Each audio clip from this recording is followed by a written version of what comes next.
इन्होंने पूछा। एक मिनट, मैं आपकी माफी चाहता हूं। बताइए। आप मुझे, अगर आप आरएसएस के मेंबर रह चुके हैं, आपका आरएसएस का ओथ क्या है बताइए। आप आइए, आरएसएस का मैं ओथ आपको इनवाइट करता हूं। हमको लगता था आरएसएस का जिक्र आपने चूंकि एक संयोग से जिक्र किया रेफरेंस में, हमें लगता है वो आना चाहिए लोगों के जहन में। जी, ओथ क्या है आरएसएस मैं का? ओथ आप सर, आप शाखा में गए? मैं आपको शाखा में लेके आऊंगा सर। नहीं, आप चिंता मत करिए, आप शाखा में ओथ में आइए, आइए, स्वागत। मैं आपको इंसानियत के दायरे में लाना चाहता हूं। बताऊंगा मैं शाखा में क्या करता हूँ, ये बताऊंगा। जवाब दे दीजिए, फिर हम लोग जर देखिए, आपने हिंदुत्व का और हिंदू राष्ट्र का विषय रखा यहाँ पर। हमने नहीं रखा, आपने चूंकि 1925 से जिक्र कर दिया। बता रहा हूं। देखिए, ये मैं आपको आज यहाँ एलानिया तौर से बोलता हूँ, ये जो लोग बैठे हैं ये भूल जाइए कि हिंदू शब्द कोई गाली है, या हिंदुत्व या हिंदू राष्ट्र कोई गाली है, या वो कोई अनकॉन्स्टिट्यूशनल नहीं है।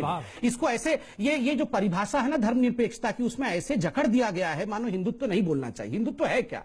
आप पढ़िए, हमारे गोलवरकर जी को ही पढ़िए, आप पढ़िए वीर सावरकर को पढ़िए, क्या लिखा है उसमें। आप तो सब पढ़ के आए हैं, उसमें लिखा है कि वीर सावरकर, पढ़िए। वीर सावरकर कैसे बोलूंगा बताइए? ऐसे सावरकर ने क्या कहा था? यहाँ पर तो लिंचिंग मत करिए, लिंचिंग तो आप कर रहे हैं, लिंचिंग मैं कर रहा हूं। मेरा समय है, मैं बोल रहा हूं, आप बोलने नहीं दे रहे। सुन लीजिए, सुन लीजिए पहले। हिंदुत्व के माने क्या है?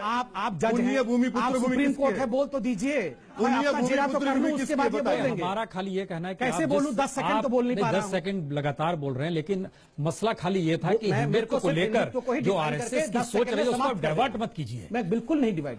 हिंदुत्व के विषय में लिखा गया है, जिन पुस्तकों का जिक्र किया गया उसी में हिंदू क्या है? सप्त सिंधु, 7 नदियां, उस नदी के पार जो तरीका जीवन का है वो हिंदुत्व का जीवन है। उन नदियों के बिल्कुल पढ़िए ना, मैं अभी चैलेंज करता हूं, रेफरेंस लेके पढ़िए। सप्त हिंदू, उसको पर्शियन में हप्त हिंदू कहा गया। हप्त हिंदू आज भी पर्शिया में हिंदी कहा जाता है वहां पे, और ये शब्द जोरास्ट्रियन में भी मौजूद है, रेफरेंस ले लीजिए। और देखिए, वाजपेयी जी को याद कर लूं, आज हिंदुत्व का विषय आया ना, मैं आपसे एक सवाल कविता के रूप में पढ़ लेता हूं, वाजपेयी जी को याद करते हुए। आपने हिंदुत्व के विषय में कहा, होकर स्वतंत्र मैंने कब चाहा है, कर लूं सबको गुलाम, मैं तो सदा सिखाया है, मैंने तो सदा सिखाया है, करना अपने मन को गुलाम।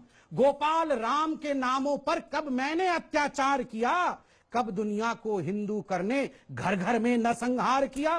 कोई बतलाए काबुल में जाकर कितनी मस्जिदें तोड़ी मैंने, भूभाग नहीं शत शत मानव के हृदय जीतने का निश्चय किया। हिंदू तन मन, हिंदू जीवन, रग रग हिंदू मेरा परिचय। मुझे कोई अफसोस नहीं है, मुझे कोई वाजपेयी जी जब ये कविता लिख रहे थे, हिंदू गुनहगार नहीं है, मेरी बात हिंदू लिंचिंग नहीं करता है, नहीं, किसी को मारने के लिए नहीं आया। संबित आप जी, मेरे भाई हैं, मसला संविधान का था।